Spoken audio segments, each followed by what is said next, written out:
السلام علیکم ورحمۃ اللہ وبرکاتہ۔ احباب کو ایک افسوسناک خبر سے آگاہ کرنے جا رہا ہوں۔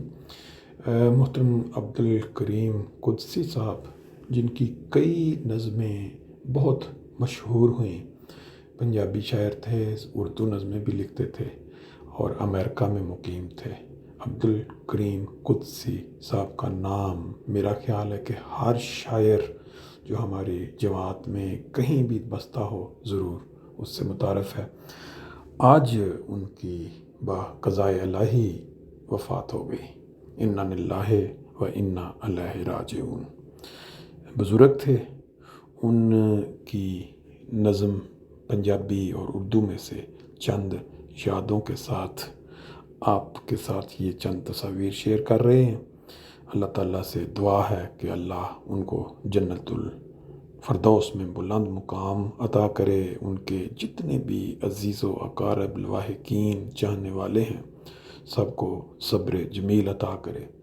جانا تو ہر کسی نے ہے ایک دن، لیکن ایک اچھا نام بنا کے، ایک اچھا مقام بنا کے اس دنیا سے جانا، وہ ایک جاری دعاؤں کا سلسلہ بن جاتا ہے۔ جب بھی انسان کی شاعری سنے گا، جب بھی ان کے اچھے کاموں کو یاد کرے گا تو آٹومیٹک ان کے لیے دعا نکلے گی۔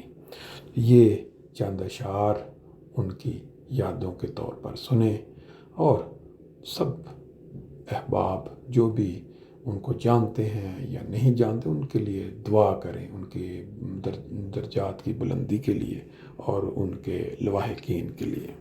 ایک غزل سنا فرمایا۔ مسئلہ ہے کہ ملاؤں نے جکڑے رکھا فتووں کی زنجیر کے ساتھ۔ ملاؤں نے جکڑے رکھا فتووں کی زنجیر کے ساتھ۔ ملاؤں نے جکڑے رکھا فتووں کی زنجیر کے ساتھ، لیکن ہم نے عمر گزاری عزت اور توقیر کے ساتھ۔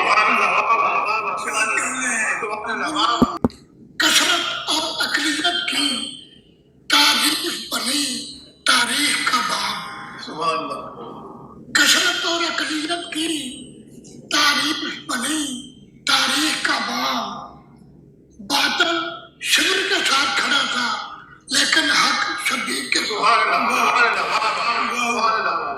باطل شبر کے ساتھ کھڑا تھا لیکن حق شبیر کے ساتھ۔ اور ہم سادہ دل، اکرم صاحب، ہم سادہ دل عقل و دانش کے معیار کو کیا پرکھیں۔ ہم سادہ دل عقل و دانش کے معیار کو کیا پرکھیں۔ غالب کے شیدائی ٹھہرے لیکن دل ہے میر کے ساتھ۔ سادہ دل عقل و دانش کے معیار کو کیا پرکھیں۔ غالب کے شیدائی ٹھہرے لیکن دل ہے میر کے ساتھ۔ بیت کے منکر ہم کل بھی تھے اور آج بھی ہیں۔ نہ قتل و غارت کرتے ہیں نعرہ کے ساتھ۔ اور مکہ ہے کہ ایک پاکیزہ نصب و لین کی خاطر دنیا دار ہوئے۔ ایک پاکیزہ نصب و لین کی خاطر دنیا دار ہوئے، ورنہ کچھ سے کیا رشتہ ہے مشکلے کا پیر کے ساتھ۔ جی دوستو، آپ نے چند اشعار سنے محترم عبدالکریم قدسی صاحب کی زبان سے۔ انسان اس دنیا سے چلا جاتا ہے لیکن اس کی جو آواز یا اس کی جو ویڈیوز بنی ہوتی ہیں آج کی ٹیکنیک کے ساتھ زندہ رہتی ہیں۔ جب بھی انسان چاہے اس کی یہ یادیں دوبارہ زندہ کر سکتا ہے۔ بڑے پائے کے شاعر تھے، بڑی بڑی اعلیٰ نظمیں انہوں نے لکھی، لیکن جب قدرت کا بلاوا آ جائے تو پھر انسان کے ہاتھ میں کچھ نہیں، انسان اس بلاوے کے آگے مجبور ہے۔